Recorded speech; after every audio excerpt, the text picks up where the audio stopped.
That's good enough for me.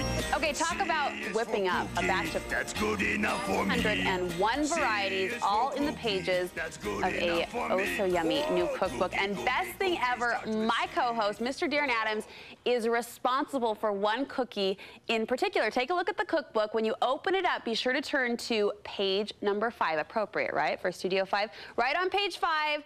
There is a story of how Darren inspired the recipe. It all goes back, the story behind it goes back to the last time Wendy Paul was on the show, and Darren is in the kitchen with Wendy again today. Darren, I need an autographed copy, please. No, you don't want the cookbook as much, you just want the cookies. We'll smear the frosting all over the cookbook for you, okay? That's really cool, though. That's a really neat thing. It is, you know, what can I say? I inspired the cookies. Give us a story, give us a story. Okay, we'll make Wendy explain the whole thing here. So, go back in time, because last time you were here, you were talking about your cupcakes, because you were famous for those. Yes. And then what happened? Well, what happened is I wanted to write another book, and the cupcake one was doing great, so I thought, what could I follow it up with where it would be fun, just as fun, but unique, and I thought cookies. Yes. So we had a little discussion, as I remember, and I said, Darren, what is your favorite cookie? And you said, the brown butter frosting cookie. You know, I'm gonna get in trouble with this because I married my wife for the brown butter cookie. I wasn't even married into the family, but I married into it just for the recipe, and now I'm getting credit for this, and my wife's going to be upset, you know? Well, we'll save some for her, and you can take them home to her today. I hope they live up to her standards. But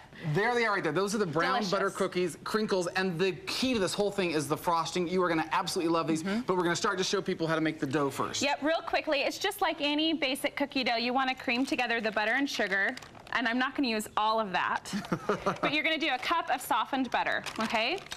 And you're going to mix together the butter and the sugar.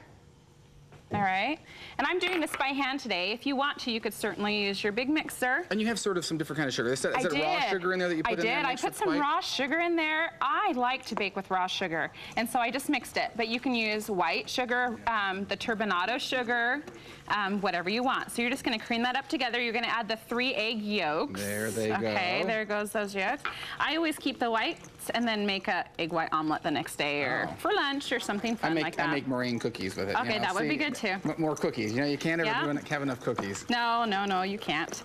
Okay, so after that's mixed together, I add the vanilla. Okay, there goes that. Okay, the vanilla, the baking soda, and then just a pinch of salt, not the whole thing. Okay, so a pinch of the salt goes in there. Perfect. Just all the baking soda goes in? Yep, all the baking soda. It's a teaspoon and a half. And do I dump the flour in? And then we're going to slowly dump the flour in. Well, I'm going to fastly do it in because we want to get to the frosting, don't we? So you mix that up, and you can do it with a hand mixer if you want to. And then what you're going to do is you're going to chill the balls of dough. You want a cookie scoop, or you can just mound them in your hand like the size of a walnut. Okay, you're going to put them in the fridge for 45 minutes. Bring them out, dip them in sugar, and then bake them. Okay. And this is what you They turn like this. They have the little sprinkly, like glitter stuff on top. And that's from the sugar. Okay. Now comes the best part of the whole thing. Aside from the sprinkly glitter cookies, the brown butter frosting, and you brown this till it's really brown. I do. Now see, if you look closely, you'll see that it's dark brown, almost like a molasses color, but not quite black. This is the color you're going for, and I know it might scare you to try it. But just watch it over medium heat until it gets to this color and then remove it. And that's what you're going for to get that special flavor. Yeah. It just makes me excited looking at it, doesn't it? Okay. There's a smell. We walked in the studio and it's like, oh, your mouth starts watering when you smell this. It's a nutty, yummy smell. Okay, so for the frosting, you have a stick of butter browned.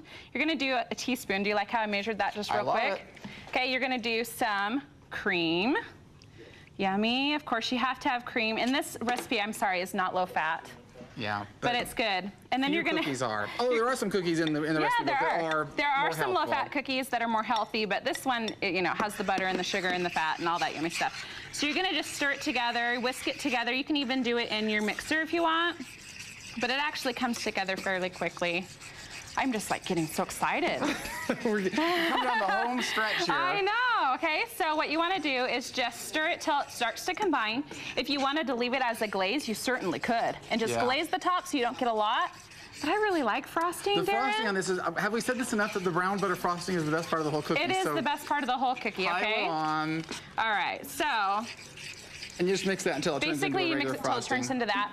And this is what you're gonna go for. Okay, there they are, right here. Darren, there's yours. I have been waiting for this all morning long, okay? Okay. What do you think?